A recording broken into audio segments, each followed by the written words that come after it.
Iran আমেরিকার বিরুদ্ধে আরো বৃহৎ যুদ্ধের প্রস্তুতি শুরু করেছে। ইরানের সর্বোচ্চ ধর্মীয় নেতা মুস্তফা খামেনেই দেশের শাসন ব্যবস্থায় বড়সড় পরিবর্তন ঘটালেন। দেশের আইআরজিসি থেকে আরটিএস বাহিনী প্রতিটির মাথাতে বসালেন কট্টরপন্থী সামরিক নায়কদের। লক্ষ্য একটাই, আমেরিকার বিরুদ্ধে আর রক্ষণ নয়, এবার সরাসরি যুদ্ধ করা। তাই অনেকেই মনে করছেন পশ্চিমী দুনিয়ার জন্য অশেষ দুঃখ অপেক্ষা করছে। ইতিমধ্যেই যে যুদ্ধে পরাজয় হয়েছে তাতে ইরান নয়, বর্তমানে ডোনাল্ড ট্রাম্প ইরানের কাছ থেকে ক্ষতিপূরণ দাবি করবেন বলে খাতা কলমে হিসেব করতে শুরু করেছেন ইরান আমেরিকার কতখানি আর্থিক ক্ষতি করেছে। আর এই খবরের মাঝেই ইরান শুরু করেছে আরো ভয়ঙ্কর বিধ্বংসী যুদ্ধের প্রস্তুতি। তবে যে সমস্ত দর্শক বর্তমানে সৌদি আরবের জন্য কান্না করছেন এবং ইরানকে গালি পাচ্ছেন মুসলিম বিশ্বের শত্রু বলে, কারণ ইরান আমেরিকার নৌবহরে নাকি আক্রমণ চালাচ্ছে না, তারা বেছে বেছে আক্রমণ করছে মুসলিম দেশগুলিকে। অতএব ইরান মুসলিম বিশ্বের শত্রু, তাদের জন্য একটি দুঃখের খবর আছে, না আনন্দের খবরও হতে পারে। ইরান খুব শিগগিরই আমেরিকার যে মার্কিন রণতরী যারা ইরানকে অবরুদ্ধ করে রেখেছে সেই জাহাজেও ভয়ঙ্কর আক্রমণ চালাতে পারে, ডুবিয়ে দিতে পারে মার্কিন রণতরীগুলিকে। তারই ব্যবস্থা নেওয়া শুরু করেছে ইরান। আর এই নেপথ্যেই ইতিমধ্যেই মুস্তফা খামেনেই, যাকে পশ্চিমী দুনিয়া বিশেষ করে ডোনাল্ড ট্রাম্প হাড়ে হাড়ে ভয় পাচ্ছিলেন, আলী খামেনেইকে খুন করেছে ইসরায়েল আমেরিকা। কিন্তু তাতে আমেরিকার এবং ইসরায়েলে যে কত বড় বিপদ হলো, ঠিক খাল কেটে কুমির আনার মতো। আলী খামেনেইর পর উত্তরসূরি মুস্তফা খামেনেই আমেরিকার জন্য অত্যন্ত বড় বিপদ হতে যাচ্ছে। ইতিমধ্যেই তার প্রমাণ তিনি রাখলেন। আজকের এই ভিডিওতে আপনাদের আমরা দেখাবো ইরানের ন্যাশনাল সুপ্রিম সিকিউরিটি কাউন্সিল, যেটি গোটা পৃথিবীর যে শাসন ব্যবস্থা আছে বর্তমানে তার মধ্যে উৎকৃষ্ট এবং অন্যতম ব্যতিক্রম। এই সুপ্রিম ন্যাশনাল সিকিউরিটি কাউন্সিলে তিনি বসালেন তার পছন্দের প্রার্থী মহসিন রেজাইকে, যিনি এই সুপ্রিম ন্যাশনাল সিকিউরিটি কাউন্সিলের সেক্রেটারি দায়িত্বভার সামলাবেন। আর তিনিই হবেন মুস্তফা খামেনেইর মুখপাত্র। এখান থেকে একটি বিষয় স্পষ্ট, ইরান এবার তার দৃষ্টিভঙ্গিকে 180 ডিগ্রি বদলাচ্ছে। গত 47 বছর ধরে রুহুল্লাহ খোমেনেই এবং আলী খামেনেই যে বৈদেশিক নীতি অনুসরণ করে আসছিলেন সেই নীতি থেকে সরে আসছেন মুস্তফা খামেনেই। আর তাতেই আমেরিকার হৃদকম্পন শুরু হয়েছে। ডোনাল্ড ট্রাম্প চেয়ারে ঠিকমতো বসতে পারছেন না। দেশের যে সমস্ত নেতা এবং মন্ত্রী, পার্লামেন্টের স্পিকার মোহাম্মদ বাকের গালিবাফ কিংবা বিদেশ মন্ত্রী সৈয়দ আব্বাস আরাকচি, যাদেরকে মধ্যম পন্থা অবলম্বন করতে দেখা গিয়েছিল, আমেরিকার সঙ্গে একাধিক চুক্তির প্রচেষ্টাও চালাচ্ছিলেন তারা, এবার তাদের দিন শেষ হতে আসছে। ইরানে বর্তমানে মুস্তফা খামেনেই তাদেরকেই বেছে বেছে নিয়োগ করলেন যারা আপোষহীন, লড়াকু, সংগ্রামী এবং আমেরিকার ভাষায় যারা মৌলবাদী এবং কট্টরপন্থী, তাদেরকেই তিনি চেয়ারে বসাচ্ছেন যাতে করে আমেরিকাকে সেইভাবে জব্দ করা যায়, টাইট দেওয়া যায়। সেই খেলাই শুরু করেছেন ইরানের সর্বোচ্চ ধর্মীয় নেতা মুস্তফা খামেনেই। আজকের এই ভিডিওতে আমরা চলুন বুঝে নেওয়ার চেষ্টা করব ইরানের শাসন প্রণালী আমেরিকা কিংবা সৌদি আরব কিংবা অন্যান্য গণতান্ত্রিক দেশের থেকে কোথায় কোথায় আলাদা, কিভাবে ইরানের সর্বোচ্চ ধর্মীয় নেতা গোটা দেশকে নিয়ন্ত্রণ করেন, আর কিভাবে বা আমেরিকার বিরুদ্ধে নতুন লড়াইয়ের ছক করছেন মুস্তফা খামেনি, সেই কথাগুলি। সকলকে স্বাগত জানাচ্ছি আপনাদের বন্ধু অধ্যাপক আব্দুল হালিম। চলুন শুরু করি। যুদ্ধ চলাকালীন আপনারা জানেন ইরানের যুদ্ধ নেতৃত্বে ছিলেন আলী লারিজানি, যাকে আলী খামেনেই নিযুক্ত করেছিলেন সুপ্রিম ন্যাশনাল সিকিউরিটি কাউন্সিলের হেড হিসেবে। গোটা যুদ্ধ পরিচালনার দায়িত্ব তারই ছিল। কিন্তু মার্চ মাসের 17 তারিখে রোজার ভাত খাবার জন্য ভোরবেলায় যখন প্রস্তুতি নিচ্ছিলেন, আলী লারিজানিকে বোমা মেরে খুন করেছিল আমেরিকা। তারপর থেকে ইরানের সুপ্রিম ন্যাশনাল সিকিউরিটি কাউন্সিলের প্রধান হিসেবে দায়িত্ব সামলাচ্ছিলেন মোহাম্মদ বাকের জোলকাদের। জোলকাদের আগেই অবসর গ্রহণ করেছিলেন, কিন্তু লারিজানির মৃত্যুর পর আপৎকালীন অবস্থায় তড়িঘড়ি কাজের দায়িত্ব দেওয়া ছিল জোলকাদেরকে। জোলকাদের এই গত কয়েক মাস ধরে আমেরিকার বিরুদ্ধে যে লড়াই লড়ছে ইরান, যে লড়াইয়ে একাধিক ঐতিহাসিক সিদ্ধান্ত গ্রহণ করেছিলেন, অভূতপূর্ব সিদ্ধান্ত, যে সিদ্ধান্তের ফলে আমেরিকার সমস্ত অস্ত্র হারিয়েছে এই মধ্যপ্রাচ্যে, আমেরিকা বিকলাঙ্গ হয়ে গেছে। এত বড় সাফল্য পাওয়ার পরেও মুস্তফা খামেনেই তাকে কিন্তু সিকিউরিটি কাউন্সিলের স্থায়ী হেড হিসেবে রাখলেন না। এটা অত্যন্ত তাৎপর্যপূর্ণ। এই কারণেই Mustafa Khamenei supreme national security কাউন্সিলের প্রধান হিসেবে যাকে নিয়োগ দিলেন তিনি হলেন doctor Mohsin Rezaei. Doctor Mohsin Rezaei অতীতের সমস্ত ইতিহাস ভেঙে দিলেন। কি অর্থে? ইরানের যে গত 47 বছর ধরে ইসলামিক রিপাবলিক চলছে, সেই ইসলামিক রিপাবলিকে সুপ্রিম লিডার কখনো তার সামরিক প্রতিনিধিকে সুপ্রিম ন্যাশনাল সিকিউরিটি কাউন্সিলের হেড বানাননি। বরাবর যারা কূটনৈতিক প্রতিনিধি থাকতেন সুপ্রিম ন্যাশনাল সিকিউরিটি কাউন্সিলে সর্বোচ্চ ধর্মীয় নেতা দুজন সদস্যকে পাঠান। সেই দুজন সদস্যের মধ্যে একজন হন সামরিক প্রতিনিধি আর একজন হন কূটনৈতিক প্রতিনিধি। বরাবর এই সুপ্রিম ন্যাশনাল সিকিউরিটি কাউন্সিলের হেড হিসেবে দায়িত্ব পালন করছেন কূটনৈতিক প্রতিনিধিরা। আর সেই ইতিহাসকে ভেঙে দিলেন doctor Mohsen Rezaei. Mustafa Khamenei এই সামরিক রণনায়কের উপরেই সমস্ত ভরসা রেখেছেন। এখান থেকে একটি বার্তা খুব স্পষ্ট যে ইরানের যে সুপ্রিম ন্যাশনাল সিকিউরিটি কাউন্সিল, যারা ইরানের সমস্ত রকম বৈদেশিক নীতি, প্রতিরক্ষামূলক নীতি, এমনকি ইন্টেলিজেন্স সমস্ত কিছু দেখভাল করে যে ডিসিশন মেকিং বডি, সেই বডির হেড, সেই বডির সর্বোচ্চ ধর্মীয় নেতার প্রধান প্রতিনিধি হিসেবে দায়িত্ব গ্রহণ করলেন ডক্টর মহসেন রেজাই। যখন ইসলামিক রিপাবলিক একেবারে হাঁটি হাঁটি পা করে যাত্রা শুরু করেছিল 1979 সালে, তারপরেই আমেরিকা বড় সড় ষড়যন্ত্র করেছিল ইরানের বিরুদ্ধে। তখন সাদ্দাম হোসাইনকে ইরানের বিরুদ্ধে লেলিয়ে দিয়েছিল 8 বছর ধরে। 1980 সাল থেকে 1988 সাল পর্যন্ত একটা ভয়ঙ্কর রক্তক্ষয়ী যুদ্ধ হয়েছিল ইরান আর ইরাকের মধ্যে। সেই যুদ্ধে ছিল আমেরিকা ইরাকের সঙ্গে। আমেরিকা এবং ইরাক মিলিতভাবে যুদ্ধ করেও ইরানকে পরাস্ত করতে পারেনি, ফেলতে পারেনি ইরানের ইসলামিক রিপাবলিক সরকারকে। সেই সময়ে আইআরজিসি অর্থাৎ ইসলামিক রেভলিউশনারি গার্ড কোর, যার মূল দায়িত্ব, এই সৈন্যের মূল দায়িত্ব ইরানের এই ইসলামিক সরকারকে রক্ষা করা, সেই ইসলামিক সরকারকে রক্ষা করার পবিত্র দায়িত্ব নিয়ে যে সৈন্যবাহিনীর লড়াই করছিল, সেই বাহিনীর হেড হিসেবে কাজ করেছেন ডক্টর মহসেন রেজাই। তাই তিনি বয়সে খুব নবীন নন। সেই 80 সালে আইআরজিসির হেড হিসেবে ছিলেন। আজ 2026 সাল, 72 বছর পেরিয়ে এখনো তিনি ইরানের রক্ষাকর্তা হিসেবে লড়াইয়ের দায়িত্বভার গ্রহণ করলেন। 1980 থেকে 88 সাল পর্যন্ত আইআরজিসি হেড তো ছিলেন যুদ্ধকালীন সময়, এমনকি তারপরেও আরো 8 বছর। মহসেন রেজাই, যিনি ইকোনমিক্সের ডক্টরেট ডিগ্রিধারী মানুষ, সেই মানুষটি আইআরজিসির প্রধান হিসেবে 16 বছর ছিলেন। 1997 সালে সেই দায়িত্ব থেকে তিনি নিষ্কৃতি নিয়েছিলেন। তারপর থেকে তিনি দেশের গুরুত্বপূর্ণ কূটনৈতিক এবং অর্থনৈতিক কমিশনগুলির প্রধান হিসেবে দায়িত্ব পালন করেছিলেন। এবার এতদিন পরে যখন আলী খামেনি শহীদ হলেন এবং তার দাফন কাফন শেষ হলো, তারপর একে একে মুস্তফা খামেনি তার পছন্দের, তার দৃষ্টিভঙ্গিকে পছন্দ করেন এমন ব্যক্তিদেরকে একে একে দেশের মূল পদগুলোতে বসানো শুরু করেছেন, যাতে করে আগামী দিনে তার যে অভিমুখ, তার যে দর্শন, সেই দর্শন ইরানের শাসন ব্যবস্থায় প্রতিফলন ঘটে। তার অন্যতম উদাহরণ হয়ে থাকবেন এই ডক্টর মহসেন রেজাই। এবার আমরা চলুন দেখে নিই কেন ইরান পৃথিবীর ইতিহাসে একটি ব্যতিক্রমী দেশ। পশ্চিমী দুনিয়া, আমেরিকা এই বছর 2026 সালে 250 বছর পূর্ণ করলো তাদের গণতান্ত্রিক ঐতিহ্যের।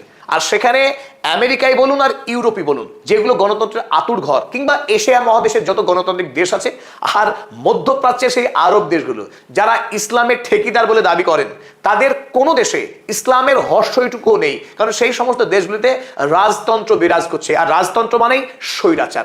না আছে ইসলামের শাসন, না আছে জনগণের ইচ্ছার প্রতিফলন। সেখানে রাজবংশগুলোই দাদাগিরি ফলকায় গোটা দেশগুলিতে।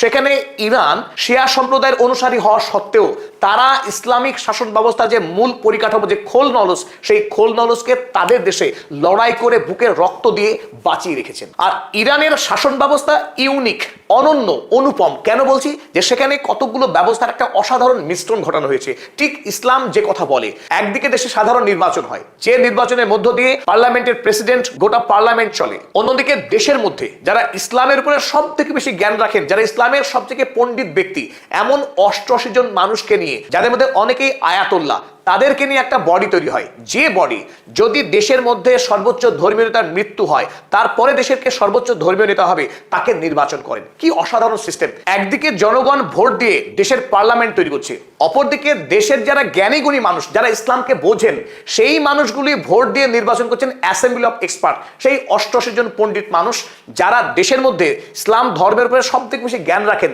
তারাও কিন্তু ভোটের মাধ্যমে নির্বাচিত হচ্ছেন। সেই 88 জনই ঠিক করে দেশের পরবর্তী ধর্মীয় নেতা কে হবেন। একদিকে এই ধর্মীয় নেতা, অন্যদিকে এই সুপ্রিম ন্যাশনাল সিকিউরিটি কাউন্সিল। এই সুপ্রিম ন্যাশনাল সিকিউরিটি কাউন্সিল এক অনন্য বডি। অনন্য বডি কেন? এবার চলুন আমরা এটা বোঝার চেষ্টা করি। এই সুপ্রিম ন্যাশনাল সিকিউরিটি কাউন্সিল হলো দেশের, ইরানের সর্বোচ্চ সিদ্ধান্ত গ্রহণকারী একটা বডি। তারা কোন দেশের সঙ্গে বৈদেশিক নীতি কি হবে, দেশের ধর্ম বিষয়ে অবস্থান কি হবে, সমস্ত বিষয়ে সিদ্ধান্ত গ্রহণ হয় এই বডিতে, যার নাম হচ্ছে সুপ্রিম ন্যাশনাল সিকিউরিটি কাউন্সিল। এই বডির চেয়ারম্যান হন দেশের রাষ্ট্রপতি বা প্রেসিডেন্ট। বর্তমানে ইরানের প্রেসিডেন্ট হলেন মাসুদ পেজেশকিয়ান। তাই এই সুপ্রিম ন্যাশনাল সিকিউরিটি কাউন্সিলের বর্তমানে যে চেয়ারম্যানের দায়িত্ব পালন করছেন, তিনি হলেন মাসুদ পেজেশকিয়ান। অপরদিকে সেক্রেটারি, দুটি পদ খুবই গুরুত্বপূর্ণ। একজন হলেন চেয়ারম্যান, অপরজন হলেন সেক্রেটারি। এই সেক্রেটারি কে হবেন তাকে মনোনয়ন দেন, নিয়োগ করেন খোদ সুপ্রিম লিডার বর্তমানে মুস্তফা খামেনি, দেশের সর্বোচ্চ নেতা। এইখানেই মূল গল্পটা, যে ডক্টর মহসিন রেজাই যার কথা আমরা বলছিলাম, সেই ডক্টর মহসিন রেজাই যাকে আপনারা দেখেছেন, এই ডক্টর মহসিন রেজাই তিনি নির্বাচিত হলেন এই সুপ্রিম ন্যাশনাল সিকিউরিটি কাউন্সিলের সেক্রেটারি হিসেবে।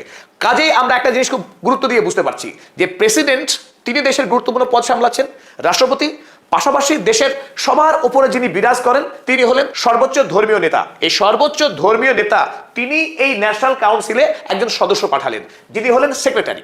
তিনি আরো একজন প্রতিনিধিকে পাঠান, তিনি হলেন ডিপ্লোম্যাটিক রিপ্রেজেন্টেটিভ। আমরা এখানেই বলছিলাম যে একটা ইতিহাস ঘটে গেল। কেন ঘটে গেল? সেক্রেটারি যিনি হন বরাবরের সময়ে তিনি হন একজন ডিপ্লোম্যাটিক রিপ্রেজেন্টেটিভ, তিনি সেক্রেটারি হন। অপরজন হলেন মিলিটারি রিপ্রেজেন্টেটিভ, অর্থাৎ সৈন্যবাহিনীর প্রতিনিধি। সেই সৈন্যবাহিনীর প্রতিনিধি তিনি এই সুপ্রিম ন্যাশনাল সিকিউরিটি কাউন্সিলের মেম্বার হিসেবে থাকেন, তিনি কখনো সেক্রেটারি হননি। কিন্তু এই প্রথম মুস্তফা খামেনির সময়ে এসে যে মিলিটারি যিনি রিপ্রেজেন্টেটিভ অর্থাৎ সেনাবাহিনীর যিনি প্রতিনিধি তিনি হয়ে গেলেন সেক্রেটারি। এবার চলুন দেখে নিই এই বডিতে কারা কারা থাকেন। চলুন, আমরা তো আগেই জেনেছি এই বডিতে রাষ্ট্রপতি আছে, আছে সর্বোচ্চ ধর্মীয় নেতার পাঠানো দুজন সদস্য, আর আছেন কারা? IRGC Islamic revolutionary guard corps, যারা ইরানের যে ইসলামিক সরকার চলছে সেই সরকারকে আমেরিকা বা পশ্চিমী দুনিয়ার আক্রমণ থেকে বাঁচিয়ে রাখা। ইসরায়েল প্রতি মুহূর্তে ষড়যন্ত্র করছে যে ইরানের রাজতন্ত্র ফিরিয়ে আনতে হবে, তাহলে তাদের সব সুবিধা।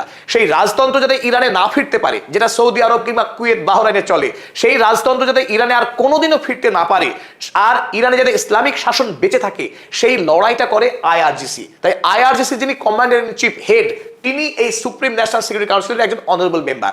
এখানেও কিন্তু মুস্তফা খামেনি পরিবর্তন করেছেন। এখানে তিনি এনেছেন আহমেদ ওয়াহিদি, যিনি এতদিন ধরে মোহাম্মদ পাকপুর, যিনি আইআরজিসির কমান্ডার ইন চিফ ছিলেন, তাকে আমেরিকা খুন করে দিয়েছে এই যুদ্ধের মধ্যে। আয়াতুল্লাহ আলী খামেনি এর সাথেই 28শে ফেব্রুয়ারি, তারপর থেকে গোটা যুদ্ধ যিনি পরিচালনা করছিলেন অস্থায়ীভাবে, তিনি হলেন আহমেদ ওয়াহিদি।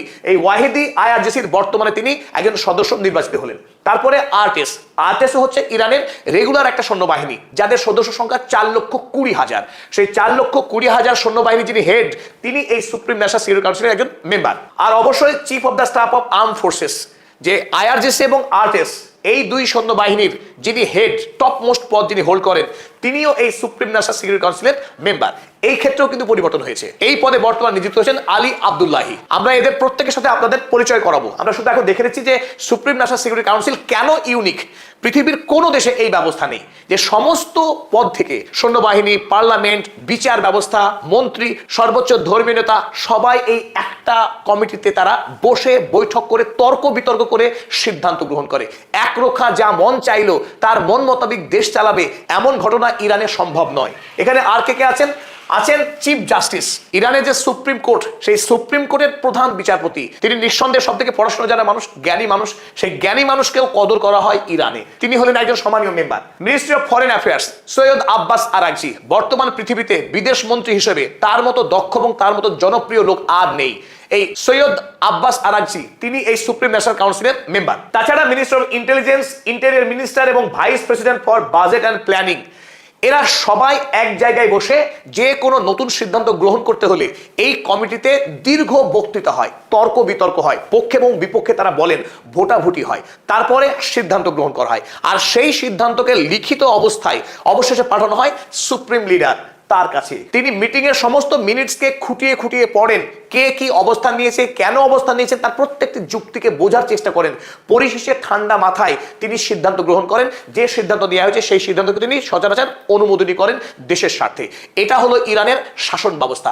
এই সুপ্রিম ন্যাশনাল সিকিউরিটি কাউন্সিল, যা ইরানের মূলত সব রকম সিদ্ধান্তই গ্রহণ করে, দেশের কিছু ছোটখাটো আভ্যন্তরীণ বিষয় বাদে, সেই কাউন্সিলে কিন্তু বর্তমানে মুস্তফা খামেনি একেবারে পুরো খোল নলসকে বদলে দিয়েছেন, পুরো ঢেলে সাজিয়েছেন। এবং এখানে যারা বর্তমান সময়ে আমেরিকার বিরুদ্ধে কঠোর অবস্থান গ্রহণ করতে আগ্রহী, দেশকে সামরিক দিক থেকে পারমাণবিক বোমা বানিয়ে আরো শক্তিশালী করা, যাতে করে আমেরিকার কোনোদিনও ইরানের দিকে ঘুরে তাকাতে সাহস না করে, সেই ব্যবস্থা করার জন্য তিনি এই সুপ্রিম ন্যাশনাল সিকিউরিটি কাউন্সিলকে ঢেলে সাজালেন। এই প্রেক্ষিতে আমরা উল্লেখ করতে পারি যে মুস্তফা খামেনি ডিপ্লোম্যাটিক রিপ্রেজেন্টেটিভ হিসেবে যাকে পাঠিয়েছেন, কূটনৈতিক প্রতিনিধি হিসেবে যাকে পাঠিয়েছেন, তার নাম সাঈদ জালিলি। যে সাঈদ জালিলি গত নির্বাচনে মাসুদ পেজেশকিয়ানের বিরুদ্ধে রাষ্ট্রপতি নির্বাচনে প্রতিদ্বন্দ্বিতা করেছিলেন, সামান্য মার্জিনে পরাস্ত হয়েছেন, যদিও ইরানে তিনি দারুণভাবে জনপ্রিয়। এই শাহিদ জালিলি আমেরিকার বিরুদ্ধে লড়াইয়ে তিনি সিদ্ধহস্ত। আজও তিনি মনে করেন আমেরিকার সঙ্গে কোনো চুক্তি টুক্তি চলবে না, আমেরিকার সঙ্গে কেবল যুদ্ধ চলবে। 2015 সালে আমেরিকার সাথে ইরান যে পরমাণু চুক্তি করেছিল, যাকে জেসিপিওএ চুক্তি বলে, সেই চুক্তিকেও তিনি কোনো দিনও মানেননি। যে শাহিদ জালিলি তিনি হলেন এবার মুস্তফা খামেনির সদস্য এই সুপ্রিম ন্যাশনাল সিকিউরিটি কাউন্সিলের। তাই এই বিষয়টি কিন্তু পরিষ্কার, ইরানের অভিমুখ এখন কোন দিকে। এবার দেখে নেওয়া যাক কারা কারা এলেন, কাদের নাম আমরা বলছিলাম। প্রথমেই আমরা যাকে দেখবো তিনি হলেন আহমেদ ওয়াহিদি। একাধিক ভিডিওতে আমরা দেখিয়েছি ওয়াহিদির ছবি। ইনি কেন গুরুত্বপূর্ণ? এই বিগত যে যুদ্ধ চলছে আমেরিকার বিরুদ্ধে, সেই যুদ্ধে আমেরিকাকে বোকা বানানোর জন্য, আমেরিকার সমস্ত সামরিক শক্তিকে পারস্য উপসাগরে শেষ করে দেওয়ার যে কাজ করেছেন, যার মাথা থেকে এটা বেরিয়েছে, তিনি হলেন এই আহমেদ ওয়াহিদি। আহমেদ ওয়াহিদিকে পাকাপাকিভাবে বর্তমানে আইআরজিসির কমান্ডার ইন চিফ বানিয়েছেন মুস্তফা খামেনি। আর আহমেদ ওয়াহিদিকে যিনি সাহায্য করবেন, অর্থাৎ ডেপুটি কমান্ডার ইন চিফ, তিনি হলেন মুস্তফা ইজাদি। আহমেদ ওয়াহিদি এবং মুস্তফা ইজাদি তারা দুজনে মিলিতভাবে আইআরজিসি সৈন্যবাহিনীকে নেতৃত্ব দান করবেন। এই আইআরজিসি যাদের মূল কাজ বলছিলাম ইসলামিক শাসনকে বাঁচিয়ে রাখা, ইরানে যাতে আর কোনোদিন রাজতন্ত্র না ফিরতে পারে, ইসরায়েল এবং আমেরিকার ইচ্ছায় যেন ইরানের সরকার না চলে, সেই কাজ করে এই আইআরজিসি। আইআরজিসি সৈন্যবাহিনী 6টা ভাগে বিভক্ত, আর এখানে মোট 1,90,000 সৈন্যবাহিনী নিরন্তর কাজ করছে। দেশের মধ্যে সব থেকে যারা যোগ্য, সব থেকে যারা উন্নত এবং সব থেকে যারা শক্তিশালী, পৃথিবীতে এই আইআরজিসির সঙ্গে টক্কর নেওয়ার মতো সৈন্যবাহিনী নাই। এই আইআরজিসিকে আবার 6টি ভাগে ভাগ করা হয়। এক নম্বর যে IRGC ground forces, IRGC aerospace force. এই এরোস্পেস ফোর্স বর্তমানে আমেরিকাকে ঘোল খাওয়ানোতে সব থেকে কার্যকরী ভূমিকা পালন করছে এই এরোস্পেস। আছে আইআরজিসি নেভি, যারা হরমুজকে কন্ট্রোল করছে। এখনো হরমুজ প্রণালীতে এত বোমা বর্ষণ করবার পরেও কোনোভাবেই দখল নিতে পারছে না আমেরিকা। তাই আইআরজিসি নেভি পৃথিবীর মধ্যে শ্রেষ্ঠ নৌবাহিনী। এই নৌবাহিনীকে টেক্কা দেয়া আমেরিকার পক্ষেও সম্ভব হচ্ছে না। সুতরাং এখান থেকে আমরা কিন্তু একটা আন্দাজ পাচ্ছি যে ইরানের নেভি অর্থাৎ ইরানের নৌবাহিনী কত শক্তিশালী। এই নৌবাহিনীর যে প্রধান, তাকেও কিন্তু বদলানো হয়েছে। বর্তমানে যাকে আনা হয়েছে তিনি হলেন আলী ওজমাই। চেহারা দেখেই আন্দাজ করতে পারছেন তিনি কত দৃঢ় প্রতিজ্ঞ এবং কতটা অনমনীয়। আমেরিকা তাকে নোয়াতে পারবে না যতই শক্তি প্রয়োগ করুক। এরপর দেখো বাশিজ অর্গানাইজেশন। বাশিজ অর্গানাইজেশনের যিনি হেড হলেন তিনি হলেন হোসেন তাইব। দেখে মনে হচ্ছে পুরোদস্ত তিনি ধর্মীয় নেতা, উলেমা, কিন্তু তিনি হলেন একজন বড়সড় যোদ্ধা। আইআরজিসির বাশিজ সৈন্যবাহিনী এক ইউনিক। পৃথিবীতে সত্যি কোনো দেশে এমন আইডিয়া কোনোদিনও কেউ কাজে লাগাতে পারেনি। গোটা ইরানে যে 31টা প্রভিন্স আছে, প্রতিটা প্রভিন্সের ওই প্রভিন্সের জন্ম নেওয়া, বেড়ে ওঠা যারা সব থেকে শক্তিশালী যোদ্ধা, যারা তাদের নিজেদের এলাকাকে হাতের তালুর মতো চেনে, কোথায় পাহাড়, কোথায় জঙ্গল, কোথায় নদী, তো সেই সমস্ত বাছাই করা সৈন্যবাহিনীদের দায়িত্ব দেওয়া হয় তাদের নিজেদের এলাকাকে রক্ষা করার। এক অনন্য আইডিয়া, তাকেই বলা হয় বাশিজ সৈন্যবাহিনী। এই বাশিজ সৈন্যবাহিনীর হেড করা হলো হোসেন তাইবকে। এরপরে আমরা দেখবো আইআরজিসি কুদস ফোর্স। এই কুদস আসলে জেরুজালেম, যেখানে আল আকসা মসজিদ রয়েছে, তার নাম হচ্ছে কুদস। তাই ইসলামকে সম্মান জানিয়ে ইরান কিন্তু কুদস সৈন্যবাহিনী তৈরি করেছে, যাদের মূল কাজ এই প্রক্সি গোষ্ঠীগুলোকে নেতৃত্ব দেওয়া, তাদের সঙ্গে যোগাযোগ রাখা, ইরানের স্বার্থে, ইসলামের স্বার্থে লড়াই করা। হিজবুল্লাহ বলেন, হামাস বলুন, কিংবা আনসার আল্লাহ বা হুথি, এইরকম যতগুলো ইরানের প্রক্সি রয়েছে তাদের সঙ্গে সম্পর্ক রেখে চলে এই ইরানের আইআরজিসি কুদস ফোর্স। আর অপর যে শাখা আইআরজিসির গুরুত্বপূর্ণ ভূমিকা পালন করে, তারা হলো আইআরজিসি ইন্টেলিজেন্স অর্গানাইজেশন, অর্থাৎ ইরানের আইআরজিসির গোয়েন্দা সংস্থা। একদিকে মোসাদ এবং সিআইএ, তারা যেমন ইরানের ইসলামিক সরকারকে ফেলার জন্য প্রতি মুহূর্তে ষড়যন্ত্রে লিপ্ত, তাদের ষড়যন্ত্রকে ভোতা করে দেওয়ার যে কাজ, আমেরিকা এবং ইসরায়েলের সৈন্যবাহিনীর সকল গোপন তথ্যকে হাতড়িয়ে নিয়ে আসার যে কাজ করেন, তারা হলেন এই আইআরজিসির ইন্টেলিজেন্স। তাই আইআরজিসি 6টি ভাগে বিভক্ত হয়ে নিরন্তর তারা লড়াই করছে। আর এই আইআরজিসিকে আমূল বদলে দিতে চলেছেন ইরানের সর্বোচ্চ ধর্মীয় নেতা মুস্তফা খামেনি। আর এই আইআরজিসির পাশাপাশি ইরানের কনভেনশনাল রেগুলার সৈন্যবাহিনী আছে, যে সৈন্যবাহিনী অন্য দেশের সৈন্যবাহিনীর যে কাজ, দেশের যে কোনো সময় প্রাকৃতিক বিপর্যয় হোক বা দেশের আইন শৃঙ্খলা রক্ষা করা, সমস্ত কাজ যারা করে তাদেরকে বলা হয় আরটিএস। ইরান তাদেরকে আরটিএস সৈন্যবাহিনী বলে। সেই আরটিএস সৈন্যবাহিনীতে 4,20,000 সৈন্য মোতায়েন আছে বর্তমানে। এরাও 4 ভাগে বিভক্ত: RTS ground forces, RTS navy, RTS air force এবং আরটিএস এয়ার ডিফেন্স ফোর্স। আইআরজিসির যেমন 6 ভাগে বিভক্ত, তারা যেমন কাজ করে, আরটিএসও তেমনি 4 ভাগে বিভক্ত। এরও নেভি আছে, এরও এয়ারফোর্স ডিফেন্স আছে। তারাও নানান ভাগে, তারাও দেশকে সুরক্ষা দেওয়ার সমস্ত কাজ করে আসে, এমনকি তারা যুদ্ধও করে। এই আরটিএস এবং এই আইআরজিসি, এই দুই সৈন্যবাহিনীর একসঙ্গে একজন হেড আছে, যার যে পদের নাম chief of the staff arm forces. এই chief of the staff arm forces পৃথিবীর সব দেশেই প্রায় থাকে, আমেরিকাতেও আছে, ইসরায়েলও আছে, পাকিস্তানেও আছে। এই chief of the staff arm ফোর্সের হেড হলেন আলী আব্দুল্লাহি। এই আলী আব্দুল্লাহিকেও হার্ড লাইনার বলা হয় আমেরিকা বিরোধী কট্টরপন্থী ইরানি রণনায়ক। এবং তার ডেপুটি হিসেবে একজন নতুন লোককে আনা হয়েছে, তিনি হলেন কিওরমার্স হায়দারি। তারা দুজন মিলে এই দুই সৈন্যবাহিনীকে নেতৃত্ব দান করবেন এবং দেশের সর্বোচ্চ নেতার সাথে সৈন্যবাহিনীর হেড যিনি ওয়াহিদি এবং এই মুস্তফা ইজাদি তাদের মধ্যে যোগাযোগ রক্ষা করবেন আইআরজিসির সঙ্গে এবং সর্বোচ্চ ধর্মীয় নেতার সঙ্গে যে সমন্বয়ের কাজ, যোগাযোগ, তথ্য আদান প্রদানের কাজ করবেন এই দুজন মাথা। এবং এই chief of staff of the arm forces Ali Abdullahi, তার যে অফিস তার নাম কি খাতাম আল আম্বিয়া। ইরানের সেনাবাহিনীর যে সদর দপ্তর তার নাম খাতাম আল আম্বিয়া। অথচ অনেকেই দাবি করছে ইরান শিয়া দেশ, তারা নবীকে মানে না, আমাদের শেষ নবী হযরত মুহাম্মদ সাল্লাল্লাহু আলাইহি সাল্লাম তাকে নাকি মানে না। এই খাতাম আল আম্বিয়ার বাংলায় অর্থ হচ্ছে শেষ নবী। শেষ নবীকে যদি শিয়ারা না মানবে তাহলে তাদের দেশে যে সৈন্যবাহিনী সেই সৈন্যবাহিনীকে নাম দিয়েছেন খাতাম আল আম্বিয়া। এই খাতাম আল আম্বিয়ার নেতৃত্বেই এই আইআরজিসি এবং আরএস বাহিনী কাজ করে। আর এই খাতাম আল আম্বিয়া পুরোপুরি সুপ্রিম লিডার অর্থাৎ বর্তমানে ইরানের মুস্তফা খামেনির নির্দেশ মেনেই চলতে বাধ্য বা চলে। আর আরো তাৎপর্যপূর্ণ ঘটনা এই, গতকাল যখন আহমেদ ওয়াহিদি আইআরজিসির প্রধান হিসেবে আনুষ্ঠানিকভাবে দায়িত্বভার গ্রহণ করলেন, তারপরেই দেশের সর্বোচ্চ নেতা মুস্তফা খামেনি লিখিত নির্দেশ পাঠিয়ে দিলেন আহমেদ ওয়াহিদিকে, অর্থাৎ আইআরজিসিকে ঘন্টা বাজিয়ে দিলেন সুপ্রিম লিডার যে এবার তৈরি হও, যুদ্ধ করার সময় এসেছে আমেরিকার বিরুদ্ধে। আমেরিকাকে কোনোভাবেই বিশ্বাস করা যাবে না, আমরা তাদের সঙ্গে কোনো চুক্তি করব না। এবং তারা আমাদেরকে অর্থনৈতিক অবরোধের কথা যতই বলুক, আমরা কোনোভাবেই ডোনাল্ড ট্রাম্পকে বিশ্বাস করি না, আমেরিকাকে বিশ্বাস করি না।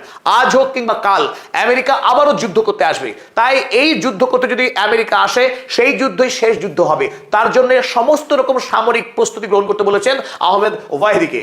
তিনি বলেছেন এবার আর প্রতিরক্ষা নয়, এবার আক্রমণাত্মক যুদ্ধ করবে ইরান, সরাসরি আক্রমণ চালাবে আমেরিকার বিরুদ্ধে। নির্দেশ, লিখিত নির্দেশ দেওয়া হয়েছে। আর ইরানে সর্বোচ্চ ধর্মীয় নেতার নির্দেশ মানে সেটাই হবে আগামী দিনে চলার একমাত্র পথ। সেই নির্দেশটা আমরা দেখে নিই। Khamenei urges Wahidi to prepare IRGC for powerful offensive operations.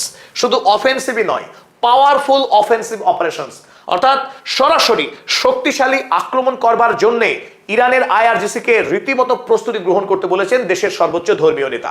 তাই খুব শীঘ্রই এমন সম্ভাবনাও রইল, মধ্যপ্রাচ্যের মার্কিন ঘাঁটিগুলি ইতিমধ্যেই প্রায় ধূলিসাৎ হয়ে গেছে কুয়েতের এবং বাহরাইনের। ফিফথ ফ্লিটের অবস্থা একেবারে যায়। এখন অনেকের যেটা দাবি, ইরান কেন মার্কিন রণতরীগুলোকে আক্রমণ করছে না? ওমান উপসাগরে যারা ইরানকে অবরুদ্ধ করে রেখেছে, ইরানের তেল বিক্রিকে এই মুহূর্তে যারা প্রায় গলা টিপে বন্ধ করবার চেষ্টা করছে যে মার্কিন নৌসেনারা, সেই নৌসেনাদেরকে কেন আক্রমণ করছে না ইরান? তার উত্তর হয়তোবা খুব অল্প সময়ের মধ্যেই মিলতে পারে। মুস্তফার নির্দেশ পেলেই আইআরজিসি আক্রমণ শুরু করবে আমেরিকার এই নৌবহরগুলির উপরে। এখন শুধু অপেক্ষা। এতক্ষণ পর্যন্ত আমাদের সঙ্গে থাকবার জন্য, ইরানের শাসন ব্যবস্থা নিয়ে আজকের এই আলোচনায় যারা শরীক হলেন, ভালো লাগলো কিনা অবশ্যই আপনারা মতামত জানাবেন এবং আগামী দিনে আমাদের পরামর্শ দেবেন কোন ধরনের ভিডিও আপনারা দেখতে চান, এবং আমাদের পদাতিক চ্যানেলকে সাবস্ক্রাইব করে কৃতজ্ঞ করবেন। অসংখ্য ধন্যবাদ।